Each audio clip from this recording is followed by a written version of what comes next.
इस सवाल में क्या बोला है कि सिद्ध कीजिए कि इस स्पर्शरेखा पर खींचा गया लंब वृत्त के केंद्र से होकर जाएगा। तो इस सवाल में क्या बोला है कि हमारे पास कोई क्या है, एक वृत्त है और इसमें क्या जा रहा है, एक स्पर्शरेखा जा रही है, एक ये आ गई स्पर्शरेखा। तो स्पर्शरेखा में एक स्पर्श बिंदु होगा। ये बोला अगर हम स्पर्शरेखा से एक लंब खींचे तो हमेशा केंद्र से होकर जाएगा। किसके केंद्र से? वृत्त के केंद्र से होकर जाएगा। तो ये बोल रहा है कि इसे सिद्ध करो। तो इस सवाल को देखो कैसे करेंगे। सबसे पहले हमने एक वृत्त लेंगे और उस पर एक स्पर्शरेखा ले ली हमने। देखो इस सवाल में हमने क्या किया, एक वृत्त ले लिया। तो वृत्त ले लिया, इसका केंद्र क्या माना हमने? ओ केंद्र मान लिया। अब हमने क्या खींचा, स्पर्श बिंदु पर एक, जो हमारे पास स्पर्श बिंदु था उस पर एक लंब खींच दिया। तो माना ये लंब इस प्रकार से जा रहा है। हमने क्या मान लिया, ये लंब है इस प्रकार से जा रहा है, ओ डैश। इसे क्या मान लिया हमने, ओ डैश। ये इसकी सीध पे बिंदु केंद्र है, ये है केंद्र सर्किल का, और ये हो गया ओ डैश। तो ये मान लिया हमने इसे। तो ये हमारे पास जो हमने इसे स्पर्श बिंदु मान लिया पी, तो जो हमारे पास ये ओ पी डैश है, जो ओ डैश पी है, जो वो क्या हमारे पास लंब है। तो ये लंब ले लिया हमने।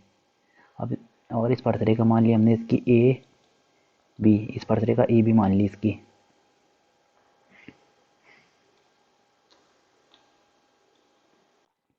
तो अब इसमें क्या लिख देंगे कि जो भी है इसमें कि हमारे पास एक वृत्त है जिसका केंद्र ओ है। तो माना एक वृत्त है जिसका केंद्र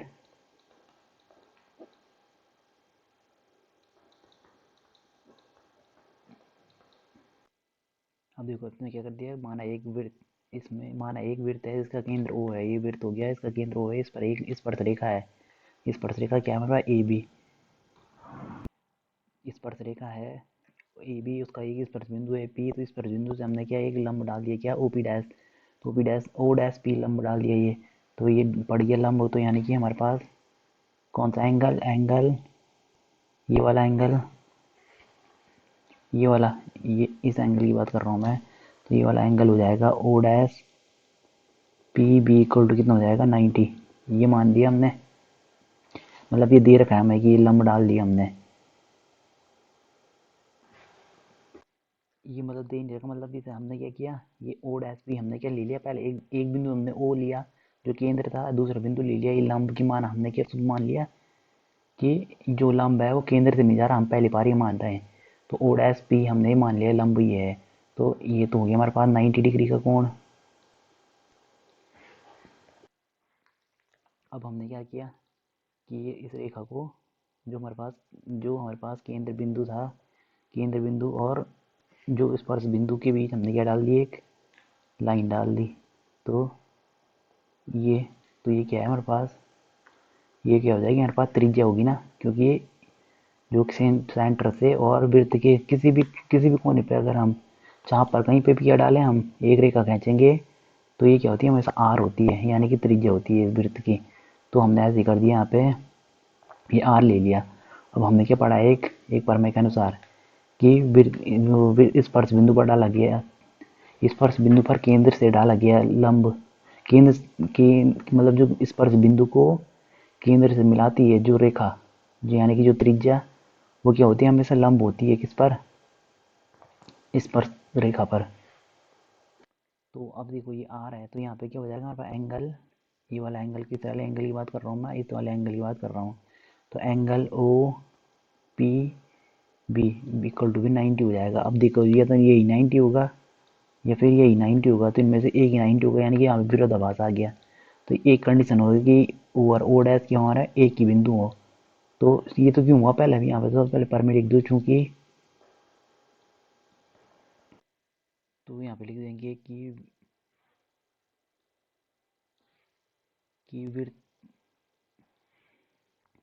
वृत्त के स्पर्श बिंदु से जाने वाली रेखा, जाने वाली त्रिज्या,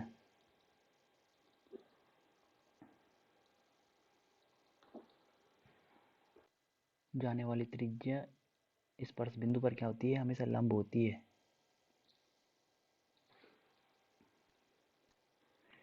त्रिज्या स्पर्श रेखा पर लंब होती है। ये हमने कौन सी पर में पढ़ी थी, 10.1। तो इसलिए ये वाले क्यों, ये जो हमने पढ़ा था ना, ये अगर हमारे पास कोई, ये क्या होगा, वृत्त होगा, और वृत्त में क्या होगी, एक स्पर्श रेखा होती है, एक स्पर्श बिंदु होगा। अगर स्पर्श रेखा से हम केंद्र से स्पर्श रेखा पर हम ये क्या डालें, त्रिज्या डालें, तो ये हमेशा क्या होती है, लंब होती है। तो इसी कारण ये क्या हुआ हमारे पास, यानी कि ये हमारे पास क्या था, ये स्पर्श बिंदु था P। स्पर्श बिंदु से हमने क्या एक त्रिज्या डाली, ये त्रिज्या तो यानी कि सेंटर से डलेगी त्रिज्या, तो O ये यानी कि OP क्या होगी हमारे पास, त्रिज्या होगी। तो त्रिज्या भी क्या होगी हमारे पास, लंब होगी। तो यहाँ पे क्या हो रहा है, विरोधाभास हो रहा है। या तो यही लंब होगा, यानी कि यही 90 डिग्री हो सकता है, यही 90 डिग्री हो सकता है। तो हो नहीं सकता कि ये भी 90 डिग्री निकल जाए और ये भी 90 डिग्री निकल जाए। तो यहाँ पे क्या दिख रहा है हमें, एक विरोधाभास दिख रहा है हमें। तो यानी कि ये तो संभव नहीं है। तो यानी कि हमें क्या दिख रहा है, हमें दिख रहा है यहाँ पे angle O dash P B बराबर ओ पी बी बराबर क्या है, 90 डिग्री। ये मिल गया हमें, ये मिल गया। यानी कि ये तो हो नहीं सकता, जो कि संभव नहीं है, जो कि ये क्या है, जो कि संभव नहीं है। तो यानी कि जो कि सिर्फ इसी कंडीशन में, जो कि केवल केवल क्या है, कब संभव है, जो कि केवल तभी संभव है, तभी संभव है जब क्या होगा हमारे पास, ओ और ओ व ओ डैश क्या हो जाएंगे हमारे पास, एक ही बिंदु हो। यानी कि ए ओ व ओ डैश क्या है, एक ही बिंदु है, ये तभी संभव है। तो यानी कि ये हो गया ना सिद्ध, यानी कि ओ और ओ डैश हमारे पास एक एक ही तरह है, यानी कि एक ही बिंदु है, एक ही क्या है, ये एक ही बिंदु है।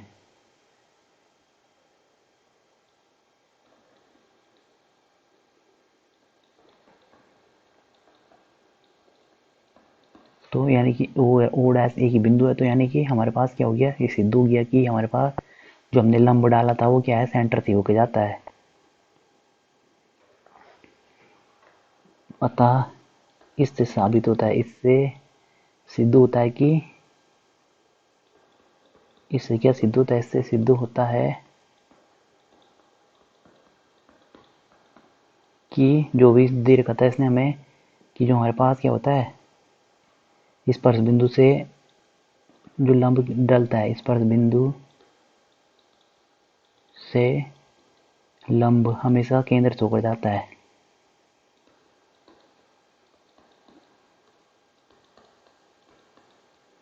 केंद्र से होकर जाता है, यही तो सिद्ध करना था हमें।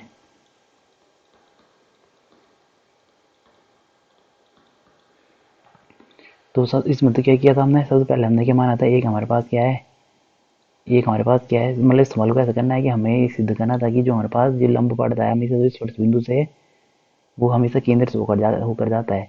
तो इसे सिद्ध करने के लिए हमने सबसे पहले एक वृत्त माना था, और वृत्त में क्या डाल दिया, एक एक एक यह है केंद्र है ओ, और एक स्पर्श रेखा डाल दी ये वाली ए पी, ये ए बी स्पर्श रेखा डाली, उसमें एक स्पर्श बिंदु ले लिया पी। अब स्पर्श बिंदु से ये डाल लिया हमने लंब कौन सा, ये वाला लंब ओ डैश पी। फिर एक केंद्र ले लिया हमने, तो केंद्र और केंद्र को मिला दिया हमने किससे, स्पर्श बिंदु से। तो जब हम केंद्र, पहले तो हमने ये के ले लिया हमने, ये हमने लंब लिया था तो ये लिख लिया हमने 90। फिर हमने हमें क्या पता है, एक बार हमें पता है कि जो हमारे पास स्पर्श बिंदु से हम त्रिज्या डालते हैं, ये स्पर्श बिंदु से हमने ये त्रिज्या डाली, ये क्या है हमारी, ये भी क्या होती है हमारे पास 90, हमेशा 90 डिग्री होती है। तो हमने ये वाली पर में लगा दी, तो हमें क्या दिख रहा है कि ये तो हो नहीं सकता ना, ये तो यही होगा 90 डिग्री, कौन सा, ये तो यही 90 डिग्री हो पाएगा, ये तो यही 90 डिग्री हो पाएगा। तो यानी कि हमें एक विरोधाभास दिख रहा है। तो यानी कि ये किस कंडीशन में सब संभव है, ये वाली कंडीशन, मतलब ये वाली कंडीशन किस, ये वाली कंडीशन केवल किस शर्त पर संभव है, जब हमारा ओ और ओ डैश क्या हो, समान हो। यानी कि हमारे पास ओ डैश है, ये कहाँ है हमारा, ओ डैश भी ओ ही है। तो यानी कि ओ और ओ डैश एक ही है। तो ये हमारे पास क्या हो गया, सिद्ध हो गया कि हमारे पास, कि जो हमारे पास जो जो जो लंब पड़ता है जो स्पर्श बिंदु से, वो हमेशा केंद्र से होकर जाता है। तो यही सिद्ध करना था हमें।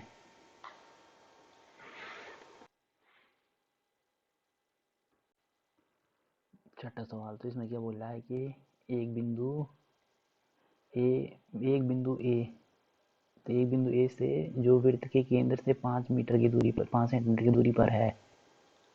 तो ये क्या बोला है कि हमारे पास वृत्त है और उससे 5 सेंटीमीटर उसके केंद्र के 5 सेंटीमीटर दूर, तो यानी कि 5 सेंटीमीटर दूरी होगी। अब एक बिंदु क्या है हमारे पास ए, तो ए बिंदु ले लिया। वृत्त पर स्पर्श रेखा की लंबाई 4 सेंटीमीटर, तो स्पर्श रेखा अब इसी की बात कर रहा है कि बिंदु ए से जो कि वृत्त के केंद्र से 5 सेंटीमीटर की दूरी पर है, वृत्त पर स्पर्श रेखा की लंबाई 4 सेंटीमीटर है। तो ये स्पर्श रेखा भी डाल दी हमने, ये 4 सेंटीमीटर। तो क्या बोल रहा है कि वृत्त की त्रिज्या ज्ञात करो। तो यानी कि वृत्त की त्रिज्या कौन सी हो गई, ये यहाँ तक की, या वृत्त की त्रिज्या ज्ञात करो ये बोल रहा है ये। या वृत्त की त्रिज्या कहीं पे भी हो सकती है, या ये ज्ञात करो। तो ये ज्ञात करो, तो ये क्या हो गया हमारे पास, ये 90 डिग्री होगा। क्यों क्यों होगा हमारे पास 90 डिग्री? क्योंकि हमें पता है कि जो वृत्त जो स्पर्श बिंदु के स्पर्श रेखा पर जो स्पर्श बिंदु होता है, स्पर्श रेखा और त्रिज्या क्या होती है, आपस में लंब होती है हमेशा। ये हमने क्या पढ़ा था पर में 10.1 में। तो इसमें सबसे पहले हम क्या लेंगे, इस सवाल के जो ये सवाल बोला है, तो एक ले लिया हमने, एक वृत्त ले लिया। और इस वृत्त का क्या है, केंद्र है ओ। इससे 5 सेंटीमीटर की दूरी पर क्या है हमारे पास, 5 सेंटीमीटर की दूरी पर है हमारे पास एक बिंदु ए। तो ये है 5 सेंटीमीटर, यहाँ से लेकर और यहाँ तक की दूरी 5 सेंटीमीटर है। अब फिर क्या बोला है, इसमें क्या है, एक स्पर्श बिंदु है। तो ये हो गया हमारे पास एक स्पर्श बिंदु, और ये मतलब ये है हमारा स्पर्श बिंदु। तो स्पर्श बिंदु तो ये है हमारे पास, जो ये है हमारे पास 4 सेंटीमीटर है यहाँ तक की दूरी। कहाँ तक की दूरी, यहाँ तक की दूरी है हमारे पास 4 सेंटीमीटर।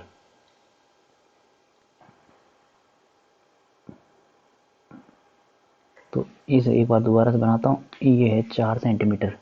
तो क्या बोल रहा है कि अब वृत्त की त्रिज्या ज्ञात करो। वृत्त की त्रिज्या क्या होगी, हमें ये हो सकती है ना वृत्त की त्रिज्या, तो ये क्या है, इसे ज्ञात करना है हमें। तो ये क्या होता है, हमें सबसे पहले हमें पता है ये होगा 90 डिग्री। क्यों क्यों हुआ ये, क्योंकि हमें पता है कि जो हमारे पास स्पर्श बिंदु होता है, इस स्पर्श बिंदु ले लो बी, ए बी आई क्या बनी हमारे पास, समकोण त्रिभुज बन गया, यानी कि इसमें पाइथागोरस प्रमेय लगेगी। तो सबसे पहले तो यहाँ पे लिख दो कि हमारे पास क्या होगा, यही पहले तो ये लिख दो कि हमारे पास माना एक त्रिभुज है जिसका ये क्या है, वृत्त है जिसका केंद्र क्या है, ओ है। तो माना एक त्रिभुज है, माना एक वृत्त है जिसका केंद्र क्या है, ओ, जिसका केंद्र ओ है। तो ये ले लिया हमने। और इस पर एक स्पर्श रेखा है, तो इस पर एक ये माना नहीं दे रखा है इसमें, तो कि इस एक बिंदु ए है, तो जिसका केंद्र ओ है। तो ये हो गया। अब हमें क्या दिख रहा है, ये हमें पता है कि ओ भी लंब होगा, यानी कि कौन लंब होगा, ओ भी लंब होगा, किस पे होगा, ए बी पे। क्यों होगा, क्योंकि हमें पता है पर में इसमें लगेगी, पर में 10.1। तो 10.1 में क्या था, जो हमारे पास स्पर्श रेखा या स्पर्श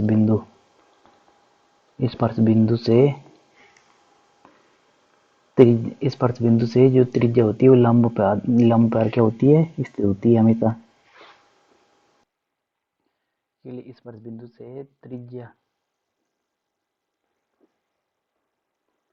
हमेशा लंबवत होती है, जो हमने क्या पढ़ा था किसमें, पर में 10.1 में पढ़ा था। तो ये होगी हमारे पास, अब ये होगी हमारे पास लंबवत। तो अब हमें क्या दिख रहा है, ये हमें दिख रहा है, इसलिए ट्राइंगल ओ बी ए में, तो ट्राइंगल ओ बी ए में क्या है, पाइथागोरस प्रमेय। तो इसमें हमने क्या कर दिया यूज, पाइथागोरस प्रमेय यूज कर लिया हमने इसमें। तो पाइथागोरस प्रमेय यूज की, तो हमें क्या दिख रहा है, ये सबसे पहले यानी कर्ण का वर्ग। तो क्या होगा, ये ओ ए का स्क्वायर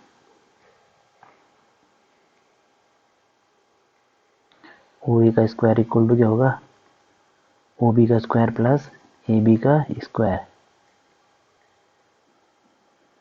तो ओ ए कितना हमारे पास 5 का वर्ग,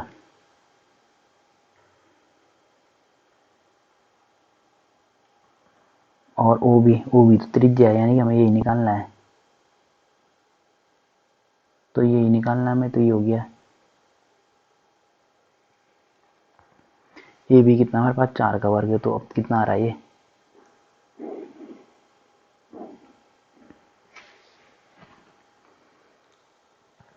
तो ये हो गया 5 पंजे 25 और ये हो गया आर स्क्वायर प्लस 16। तो आर स्क्वायर इक्वल टू कितना हो जाएगा 25, ये कितना हो जाएगा 9, इधर आएगा अगर ये 16 अगर इधर आया तो क्या हो जाएगा 9 बनेगा, यानी कि आर स्क्वायर इक्वल टू 9। तो R equal to plus minus 3, क्योंकि वर्गमूल बना इसका, तो ये तो प्लस माइनस 3 आया, तो माइनस तो हो नहीं सकता, यानी कि आर इक्वल टू क्या होगा हमारे पास 3। तो ये ज्ञात करना था हमें, तो इसलिए त्रिज्या क्या हो जाएगी हमारे पास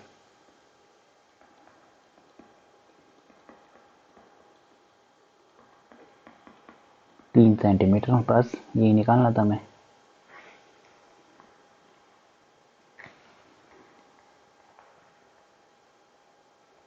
अब देखो ये सवाल क्या बोला कि दो सकेंद्रीय वृत्त, यानी कि सकेंद्रीय यानी कि जिनके क्या है केंद्र क्या है समान है। तो दो वृत्त बना दो इसमें। सबसे पहले एक वृत्त हो गया ये, और दूसरा वृत्त ले लिया हमने ये।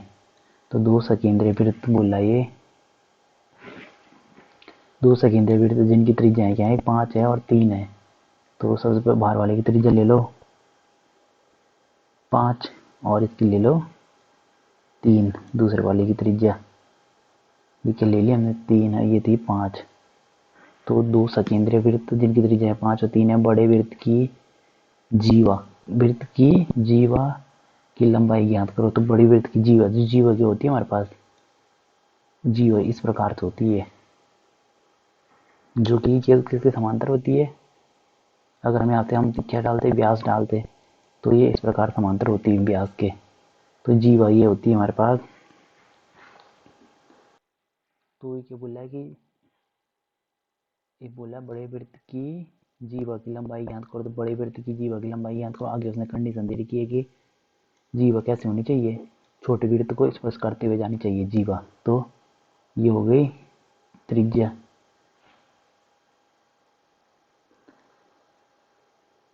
तो ये किसे टच करते जानी चाहिए, छोटे वाले वृत्त को टच करते हुए जानी चाहिए। तो ये होगी हमारे पास जीवा। तो अब क्या बोल रहा है किसकी लंबाई ज्ञात करनी है हमें, बड़े वृत्त की जीवा की लंबाई। तो यानी कि यही ज्ञात करना है। तो क्या मान लो ए बी मान लो।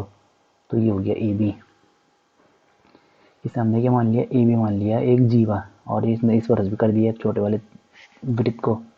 तो अब क्या है इसमें क्या डाल दो, अब जो भी था हमारे पास हमने बड़ी वाली त्रिज्या भी डाल ली इसमें ये। तो बड़ी वाली त्रिज्या कितनी थी 5 सेंटीमीटर, यानी कि ओ ए क्या डाल दी हमने 5 सेंटीमीटर डाल दी। अब हमें ए भी निकालना है। तो ए भी निकालने के लिए क्या करेंगे हमने क्या किया, सबसे पहले तो यहाँ पे क्या डाल दिया हमने एक क्या डाल दी स्पर्श बिंदु पर हमने एक डाल दिया, माना यहाँ पे ले लिया हमने स्पर्श बिंदु। तो स्पर्श बिंदु से हमने एक क्या डाल दिया, हमने एक त्रिज्या डाल दी, यानी कि ये भी 3 सेंटीमीटर होगी ना, ये भी 3 सेंटीमीटर। तो ये भी 3 सेंटीमीटर होगी, जो ये 3 सेंटीमीटर। अब हमें क्या दिख रहा है, अभी फिर से ये डाल दिया हमने। अब इसी प्रकार हमने एक मिला दिया।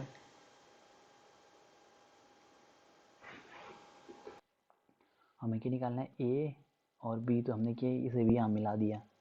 तो इसे मिला दो यहाँ, ये जो मिला दिया हमने इसे ए बी यानी ओ बी भी। तो हमें क्या दिख रहा है, ये हमें यहाँ पे सबसे पहले तो क्या दिख रहा है, ये हमें दिख रहा है। सबसे पहले तो यहाँ पे ले लो एक पी। तो सबसे पहले कौन सा त्रिभुज ले रहा हूँ मैं,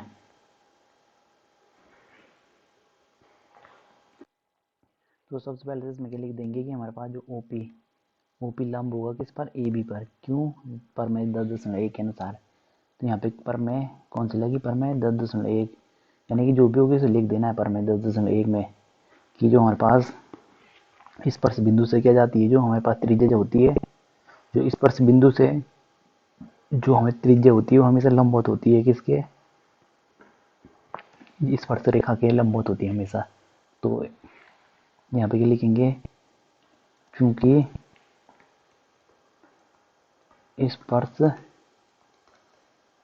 बिंदु से जाने वाली त्रिज्या हमेशा लंबवत होती है।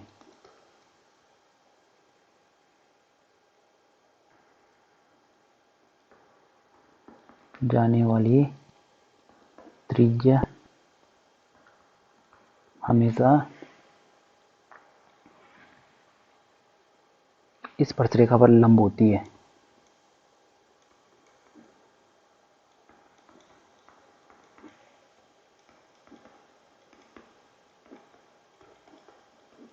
तो ये हो गया, हमें इस कारण से हुआ था, तो ये हो गया। अब हम कौन सा ट्राइंगल ले रहे, triangle A O A O AOP में। तो किस ट्राइंगल की बात कर रहा हूँ मैं, इस ट्राइंगल की बात कर रहा हूँ मैं, ये वाले ट्राइंगल को, एओपी। तो ये हो गया, इसमें हमें पाइथागोरस प्रमेय दिख रही है ना मैं, तो यानी कि 5 का वर्ग बराबर क्या हो जाएगा, ये एपी का वर्ग प्लस किसका वर्ग, ओपी का वर्ग। तो इसे लिख देंगे, ए ओ का वर्ग लिख दो इसे, और ये इसे कर दो ओपी का वर्ग।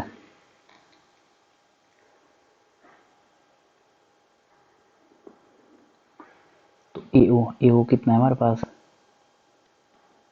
5 का वर्ग, ए पी कितना है, ये तो निकालना है, और ये क्या है 3 का वर्ग, तो कितना होगा 5 पंजे 25, और इधर जाएगा तो ये अगर ये साइड बदलेगा 9 हो जाएगा, इधर आएगा, और ये हो जाएगा ए पी का स्क्वायर, तो ये जाएगा ए पी, तो ये 16 बचना था ए पी स्क्वायर, तो ये सब क्या बचेगा इधर, अगर स्क्वायर हटाए इधर से 4, तो यानी कि ये तो आ गया हमारे पास 4, तो ये 4 आया, तो इसका ये डबल तो है ये, क्योंकि सेकंड वाला त्रिभुज में तो अगर ये 3 है तो ये 5 ही तो होगा, यहाँ से लेकर कहाँ से, यहाँ से लेकर यहाँ तक 5 होगा, तो यानी कि ये भी 5, ये अगर सेम त्रिभुज बन रहा है ना, ये 5 3 और ये भी 5 3, तो ये क्या होगा हमारे पास, ये भी 4 ही आएगा। तो इसलिए ए बी इक्वल टू क्या हो जाएगा, 2 इंटू ए पी। तो 2 कितना है हमारे पास, तो ए पी है हमारे पास 4, तो ए बी इक्वल टू कितना आ गया हमारे पास, 8 सेंटीमीटर। तो ये तो याद करना था, तो इसलिए स्पर्शरेखा की लंबाई छोटे वृत्त को, जो छोटे वृत्त को टच करते हुए जा रही है, तो स्पर्शरेखा की किसकी लंबाई, जीवा की लंबाई,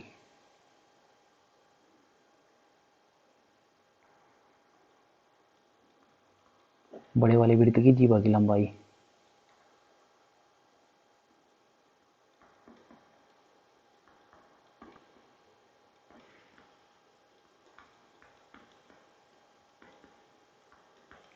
कितनी हो जाएगी, 8 सेंटीमीटर। बस ये याद करना था मैं। अब ये 8वां सवाल, तो एक वृत्त के परिगत, परिगत यानी कि बाहर, बाहर से, तो वृत्त है, तो वृत्त के परिगत क्या हो जाएगा, ये वृत्त है तो वृत्त का परिगत हो जाएगा यानी कि बाहर से, तो जो कि वृत्त को घेर लेगा, यानी कि वृत्त के परिगत क्या कर रखा है, एबीसीडी एक वृत्त के, एबीसीडी एक चतुर्भुज खींचा गया है वृत्त के परिगत। तो सिद्ध कीजिए ये ए बी, यानी कि ए बी का है हमारे पास ये वाली भुजा, और प्लस सी डी ये वाली भुजा, बराबर इन, यानी कि इन दो भुजाओं का योग, बराबर इन दो भुजाओं का योग के बराबर होगा, हमें ये सिद्ध करना है। तो देखो इसे कैसे करेंगे, तो सबसे पहले तो हमें क्या दिख रहा है कि जब भी कोई भारी बाह्य बिंदु से जब स्पर्शरेखा डालते हैं किसी वृत्त पे, ये मानव बाह्य बिंदु है, यहाँ से स्पर्शरेखा डालते हैं तो क्या होते हैं, ये बराबर होती है दोनों स्पर्शरेखाएं।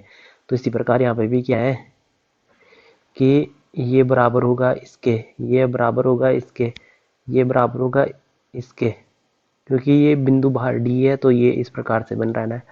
तो ये क्या हो जाएगा, हमारा क्या हो जाएगा, ये दोनों भुजाएं बराबर, इसी प्रकार ये भी बराबर होंगे। तो अब हमें क्या सिद्ध करना है, हमें करना है ए बी सिद्ध करना है। ए बी बराबर क्या होगा हमारे पास, यहाँ पे होगा A P plus P B, इस प्रकार से होगा। तो यहाँ पे सबसे पहले तो क्या देख, हमें क्या दिख रहा है, कहाँ से, ए बी से शुरू करो, तो यहाँ पे क्या लिखेंगे कि आकृति का परीक्षण करने पर हमें प्राप्त होता है। तो देखो हमें क्या यहाँ पे क्या दिख रहा है, हमें ये दिख रहा है सबसे पहले डी आर। तो डी आर ये है, डी आर बराबर क्या होगा डी एस। तो इसे सबसे पहले ये लिख दो, हमें क्या मिल रहा है डी आर बराबर डी एस। क्या है यहाँ पे डी आर बराबर डी एस। तो इसे मान लो समीकरण एक। फिर क्या दिख रहा है ये तो हो गई दो। फिर हमें दिख रहा है ए पी बराबर, फिर हम कहाँ हैं यहाँ से ये वाली तो हमने कर लिया। अब ए पी बराबर ये दिख रहा है हमें, तो ए पी बराबर ए एस।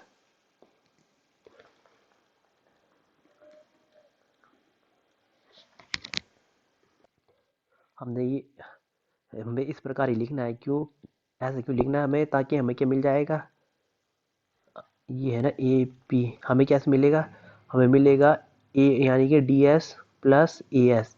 तो क्या मिल जाएगा इससे हमें ए डी मिल जाएगा। तो ए डी का है हमारा यहाँ ये है। तो हमें इस प्रकार ही लिखना है ये। तो ये हो जाएगा। अब इसी प्रकार क्या मिलेगा, तीसरा हमें मिलेगा बी पी बराबर बी पी, यानी कि बी पी बराबर क्या मिलेगा बी क्यू। ये क्या होगा थर्ड समीकरण। फिर इसी प्रकार हमें ये मिल रहा है, ये वाली भुजा और ये वाली भुजा क्या होंगी बराबर होंगी। हमें किन दोनों का योग चाहिए, हमें B Q plus C Q का योग चाहिए। तो हमें हमें इधर है बीपी, अगर हम इसके साथ जोड़ेंगे बीपी को, यानी कि हमें इसमें क्या जोड़ना है बी क्यू के साथ क्या जोड़ना है हमें, ये है ना बी क्यू के साथ हमें ये जोड़ना है सी क्यू। तो बी क्यू, तो बी क्यू कहाँ है इधर है बी क्यू। तो हमें सी क्यू जोड़ना है, तो सी क्यू को इधर ही लिखेंगे। सी क्यू बराबर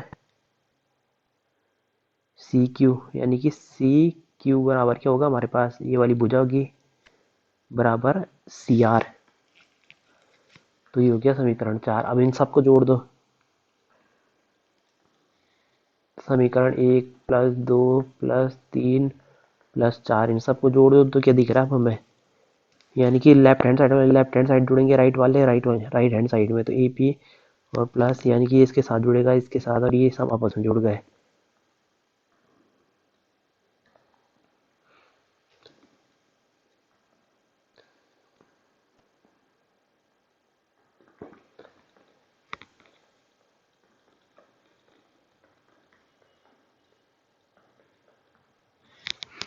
अब हमें क्या दिख रहा है यहाँ पे,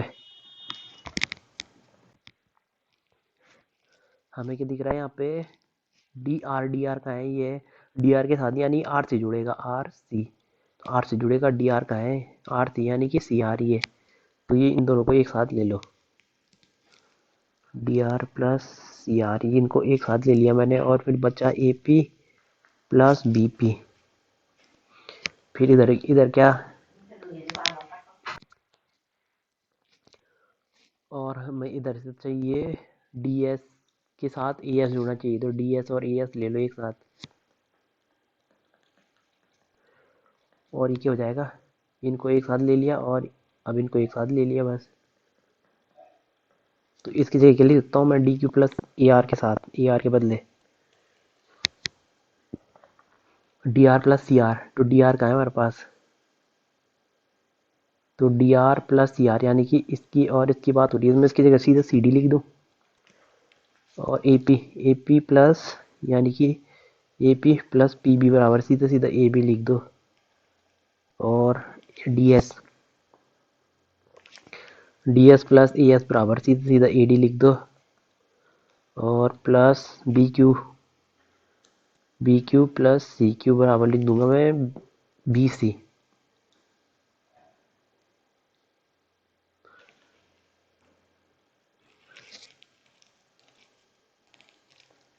तो ये हो जाएगा हमारे पास आंसर, यही निकालना था हमें सिद्ध।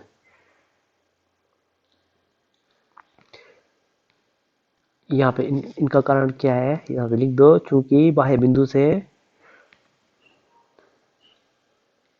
ये, चूंकि बाह्य बिंदु से डाली गई स्पर्श रेखाएं बराबर होती हैं, परस्पर बराबर होती हैं।